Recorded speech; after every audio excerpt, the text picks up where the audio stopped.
America, folks. We'll go this way. Oh, yes. She's a machine. And oh boy, very rarely do I fall for a car. And I think I may have fallen for this machine. Just the level of capability. Oh, yes, please. Let's just no lift shift again. Boom. Boom. Oh, you just keep it pinned. Boom. Hello and welcome back to another Kyle Connor YouTube channel video. If you are new to this channel, this is where I get to tell you my unfiltered opinions, which you always get, but at least in one go, and in this time it'll be about the Mustang Mach 1. I'm here in Angeles Forest on some of the most amazing driving roads. Unfortunately, there was a pretty bad accident on the way up here. It took about a half hour to get through. Feel really bad. A dude in a classic 911 must have got a little too spicy into a corner and went in straight into a Tacoma. It was not good, but I ran up and got medical services and we're all good now. Anyway, that is a harsh reminder of the true reality of driving quickly on these roads. So we will keep that in mind today with this, the Mustang Mach 1. Now, you and I have driven the Mustang Mach-E on this channel together actually just yesterday. So going from a rear-wheel drive Mach-E to a rear-wheel drive Mach 1, well, we'll see how much DNA carries over from the Mach-E. But most importantly, let me tell you a little bit about what the Mach 1 means. Ford has simplified the Mustang lineup. I have spent quite a bit of time with the Performance Pack 2 Mustang GT, which is this same engine with a little bit of a different transmission. We'll talk about that. And that was like as highly spec'd as you could get a GT to go. And here though, then you would go up to the GT350. Both of those basically are gone, and now you have the Mach 1, which is like a GT, but with all the spicy stuff from GT350. But this particular one has the track pack, so it has the splitter extension, or I should say the extension here on the rear spoiler, this little bit.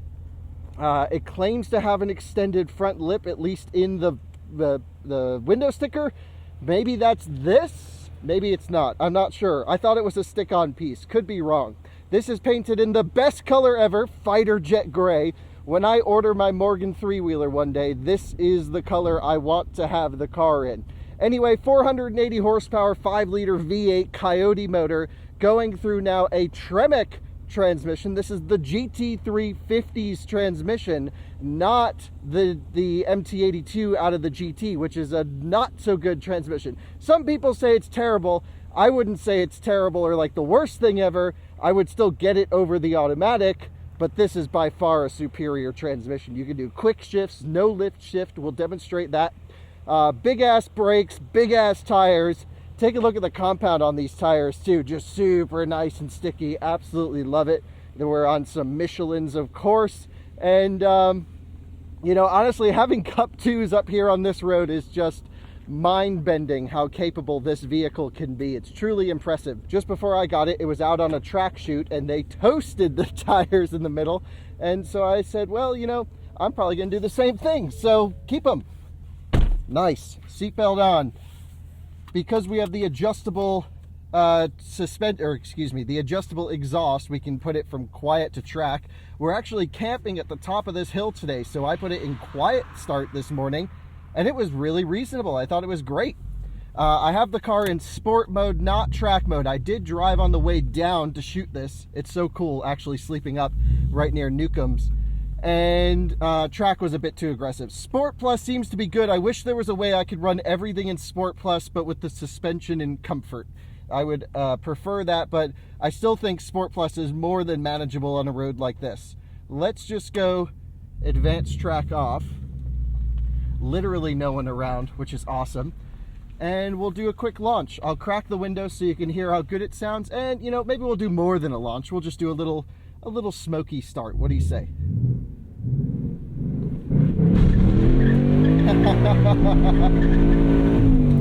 No lift shift. I'm keeping my foot floored. How about that? Windows up, AC fan up one. Whoa, this thing is a freaking beast. This reminds me of what the 60s must have been like we'll just go traction control on. Again, just a sheer reminder of what just happened down the road. I've actually been running traction control off, but with a GoPro in front of my face, well, you know what? If we're exceeding the grip of these, I don't know, 305 section Cup 2s, they got to be close to 300 sections. I actually didn't look. Really wide, then we're going too fast on the road. Anyway, most cars I do turn traction control off because they're under tired and I like to feel the chassis. Here though, this is a lot of car and we can bring a lot of speed. Good thing is I know the road pretty well. So let's talk about my settings. Sport Plus on everything, exhaust in track mode. We have auto rev matching off, and that's just for me to show off my rev matching skills. No, actually, I just prefer to drive a manual with a rev match, but then I've left on the no lift shift. Actually, I don't know if there's an option to disable no lift shift, but I really like it.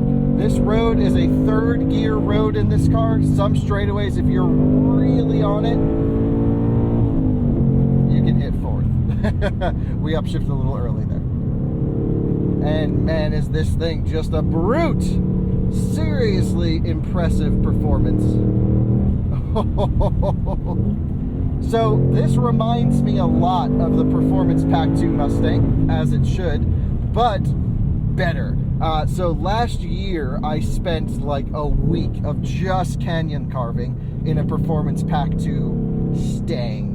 GT manual, awesome car, good memories in that car actually. And here I am now back again. I only have this car for a day in the Mach 1. And first off, it's gotten a lot of attention. People know what this car is, which surprised me. I thought we were gonna have people say, oh, another GT. They're like, oh, how's the Mach 1? How's this? How's that? And they're like, oh, this is so cool. We're so excited we're seeing one. And so it has public appeal, which I think is important for a lot of people who want to spend $63,000 on a car, which this one stickers out at. It does have the track handling pack, like I mentioned. I don't think it's actually called track pack. I think it's just Mach 1 handling pack. And for 64 grand, 63 and a bit, man, can you get a better car for a road like this? Great engine. You know, maybe the Coyote motor thing's been played out in your neighborhood with everyone buying used Mustang GTs, but forget about what other people are doing. When you drive this, this is still a special engine. It still feels like America. It is something special for sure. Some guys up here, 944 S2K, nice fellas. Love the car culture in Los Angeles, really do. Oh, wow, this thing motors. So I'm just basically leaving it in third gear for this road. It's got enough of a great torque curve that you can just ride this 4,000 to 5,000 RPM. Under 4, it's a little bit slow. We'll hit second, sure. And when you really rev it out, it still revs a lot. And it likes to rev, too. My Starbucks is flying everywhere. It loves to rev into the limiter. See? I think I'm getting the GT350 vibes where it goes to like 82. And so I've actually hit the limiter a couple times in this car. And normally I'm pretty good at just, oh, okay, that's the limiter, and I'll just upshift right there. So that's rare. I feel like I want more revs out of this thing. So you're getting, I mean, still 7,400's a lot. Don't get me wrong. But what a machine. So let's break it down into categories for you. If you're watching, you're probably curious. First off, transmission. Oh, transmission is lovely. It still gives you this very muscle car-like, throw it into gear. Really nice shifter actuation. It's not necessarily notchy like some of the Italian counterparts. Why do we have hazard lights on here? Not sure. Maybe, hopefully there's not another accident. We'll just take it easy. So, shifter actuation. Lovely. Lovely heel toes. Look at this. I love the no lift shift. It's so perfect! You just could not get back on the throttle as quickly as this car does. Basically, it's just wide open, clutch in, off. You just sidestep the clutch and it's bam, you're back in. It's so smooth, it's so perfect. And just like somehow I don't like rev matching. I think that's the car doing too much for you. But then I love the no lift shift thing. I don't know. I just think it is the coolest. I don't know why I love it so much. I've driven other cars with no lift shift, but none of them with as good of calibration as this. I've tried to confuse it. I've tried to do it at lower revs. It doesn't seem to work below 5. I've tried to do it where I take too long on the clutch, and it's perfect. It matches up so well. It's like I'm trying to confuse it, and it doesn't get confused. And yeah, maybe that's a good thing. Maybe that's too much technology in a car. But I will say it's certainly bringing a smile to my face. All right, so that's the transmission. I'm very pleased with this transmission. Only good things to say about it, to be honest. Other than the reverse gear can be kind of noisy. I have to back up to get to my campsite like a half a mile, and that was a little noisy. Let's get to the engine noise, because that's why you buy a Mustang. So I was driving the Mach E yesterday, and there was no noise, and I'm like, that car has almost no relation to this one. I'm sorry. This is a brute. And that was just all over the place, not settled down. Granted, it wasn't a GT Performance Edition. I think I should drive one of those with this back-to-back. That would be a more fair comparison. Yeah, here's where I want the comfort damper. You see I'm bouncing around? Sport damper's a bit too much for that. Oh, man. Okay, so exhaust, just mega. 1967 out the back. Gotta love that. And when you rev it all the way out above 6, I don't care what anyone says, the Coyote still feels special. Look at the way we are carrying speed through these corners. And yes, by the way, we're not even close to the limit of this thing. Let's just get it in, sticking it through this corner. Oh, just crazy. So that is why you buy this car. It's big, it's brutish, and it can shred up a canyon. So steering, electric power steering for sure. You know, is it good? Is it bad? Well, I actually think it's perfect for me. I would love to feel a little bit more about what's going on.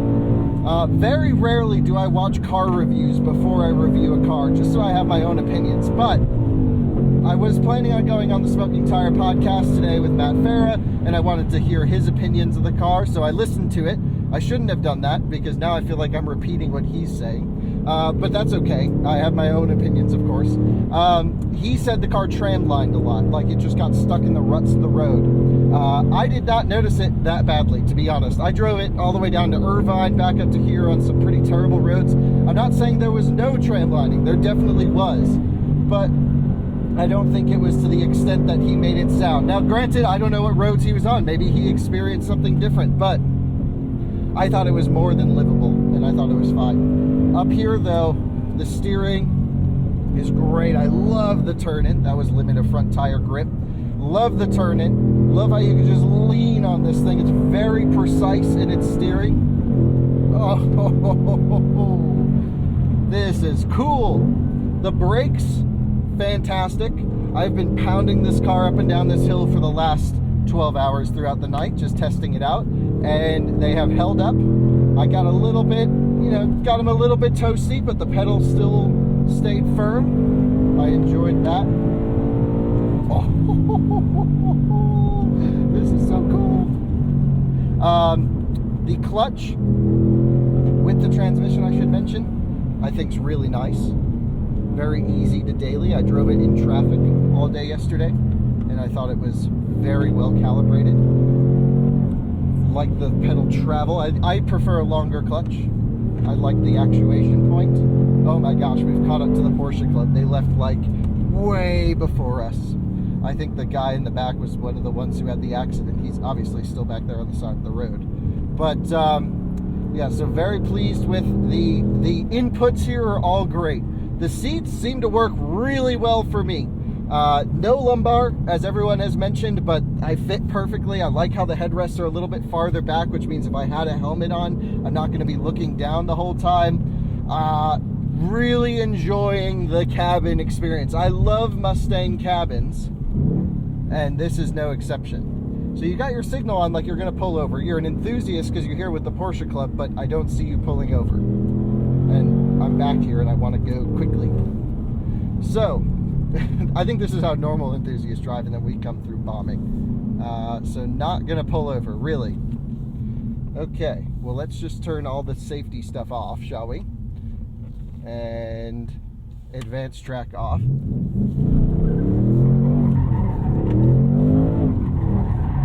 Just a little skid, right? This is America, folks. Go this way. Oh, yes. She's a machine. Oh, yes. That's how we do it. Oh, the front end grip is mega through the tight section. I love this thing. Man, the numbers when you look down on corner exit are just so impressive. So let's boil it down, because I feel like I'm ranting about how much I really enjoy this car, which I truly do, and it just makes, like, anyone saying the Mach-E is like a Mustang is just... It's not true. Sorry. Not true. I thought it was true, and then I drove them back to back, and then it's like, absolutely not. U-turn. Turning radius, not bad considering how wide the front tires are. Let's just no lift shift again. Boom. Boom. Oh, you just keep it pinned. Boom. Damn, does this thing just freaking move. Okay, wrap it up. 64 grand. This is all the car for the money. You could daily drive it, no question. It's cool. It's hot roddy. You know, it's apparently people know the difference between this and just a regular GT. It has an air of specialness being the Mach 1. And oh boy, very rarely do I fall for a car. And I think I may have fallen for this machine. Just the level of capability. Oh, yes, please. Wow. Oh yeah, it goes through fuel like nothing else. Like nothing else. I think 80 miles I blew through a tank in this thing. What a monster. And big thanks for Ford for arranging this for me. I basically called them and I said, hey, I'm bringing back your Mach-E. Can I borrow that Mach 1? And they said, well, we can't give it to you for a week because of scheduling. I said, oh, no, I only need it for a day. They said, really? So I took it for a day. And this is that day. And it's been a great one. I did a sunrise drive up to Newcomb's today. Man, bucket list stuff right here, folks. And I never thought I would say that about a Mustang. This is bucket list stuff. Thanks for tuning in. If you're wondering if you should buy the Mach 1, well, if you just want the freaking brutish experience, then yes. And keep it stock. You don't need to do anything to this. The exhaust is good. You don't need a blower. It's well balanced. You can certainly just drive the car fucking hard. Excuse my language. And you just don't have to worry about it. It's not like it's got issues like that Voodoo motor. This thing is good, and it still boogies 480 horsepower, and we're up here at elevation right now. We're at like 6,000 feet. Oh, yes. Well, thanks for watching another Kyle Connor YouTube channel video. I'll see you on the next one. And I think I'll just shut up and drive for a bit. How's that sound?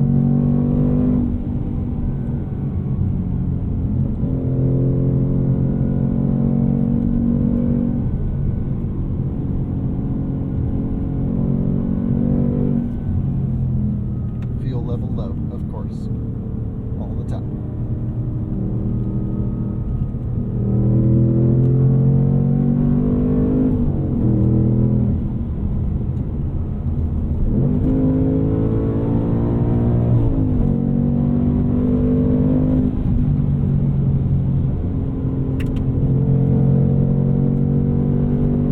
A little backfire out the exhaust. So easy to rev match.